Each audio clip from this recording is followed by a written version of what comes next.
இன்ஸ்டாவில் கிட்டத்தட்ட 3 லட்சத்துக்கு மேலே ஃபாலோவர்ஸை வச்சுருக்க ஒரு இன்ஃப்ளூயன்சர் தன் கணவரால் கொடூரமான முறையில் கொலை செய்யப்பட்டிருக்காங்க. இந்த கொடூரமான கொலை பண்ண அவரது கணவரும் தூக்கிட்டு தற்கொலை பண்ணியிருக்காரு. இந்த கொடூர கொலையின் பின்னணியை பற்றி இந்த வீடியோவில் பார்க்கலாம் வாங்க.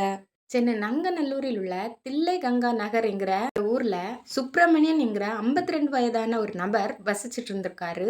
இவங்க மனைவி தான் 42 வயதான நாகலட்சுமிங்கிறவங்க. இவங்க 2 பேருக்கும் திருமணமாகி 2 மகன்கள் இருக்காங்க. முதல் மகனுக்கு 21 வயசாகுது.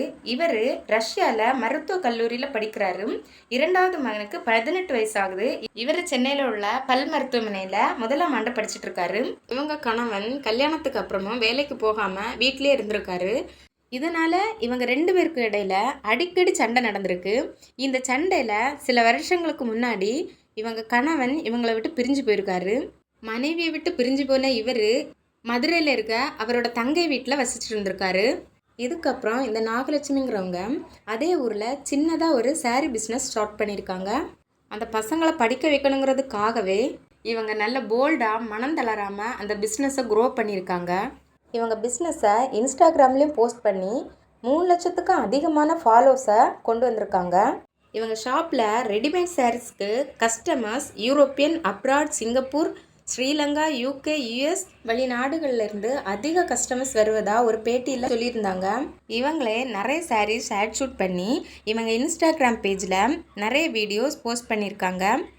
இவங்க நிறைய சீரியல் ஆக்ட்ரஸ்க்கும் இன்ஸ்டா இன்ஃப்ளூயன்சருக்கும் இவங்க கொலாபரேஷன் பண்ணி கொடுத்துருக்காங்க. இவங்க சோசியல் மீடியாவில் போட்டிருந்த போஸ்டெல்லாம் பார்த்துட்டு இவங்க ஹஸ்பண்ட் அவங்கள திரும்பவும் சேர்ந்து வாழலான்னு சொல்லி கூப்பிட்றாரு. ஆனால் இவங்க முதல்ல மறக்கிறாங்க.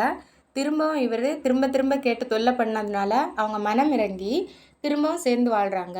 கொஞ்ச நாள் இவங்க லைஃப் நல்லா போயிட்டு இருந்தது. அதுக்கப்புறமா திடீர்னு ஒரு நாள் இவங்க 2 பேருக்கும் இடையில சண்டை நடந்திருக்கு. இதுக்கப்புறம் அடிக்கடி இவங்களுக்குள்ள சண்டை நடந்திருக்கு. இதே மாதிரி தான் கடந்த 27ஆம் தேதி மத்தியானம் இவங்க 2 பேருக்கும் இடையில நடந்த சண்டையில் கணவன் கோபமாக வெளியில் போயிட்டாரு.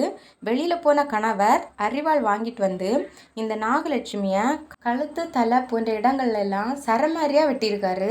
இதில் அவரோட மனைவி நாகலட்சுமி அதே இடத்துல இரத்த வெள்ளத்தில் இறந்து கிடந்திருக்காங்க.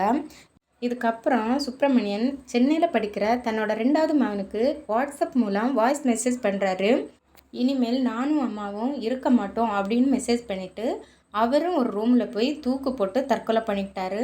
இவங்களோட மகன் வீட்டுக்கு வந்து பார்க்கும்போது இவங்க அம்மா இரத்த வெள்ளத்துலேயும் அப்பா தூக்குலேயும் தொங்கிட்டு இருந்ததை கண்டு அதிர்ச்சி அடைஞ்சிருக்காரு. அதுக்கப்புறமா போலீஸுக்கும் தகவல் சொல்லியிருக்காரு.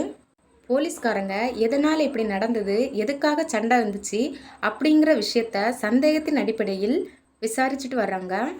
இன்ஸ்டாகிராமில் பிரபலமாக இருக்கக்கூடிய இந்த நாகலட்சுமியோட இறப்பு சோசியல் மீடியாவில் பெரும் அதிர்ச்சி ஏற்படுத்தியிருக்கு.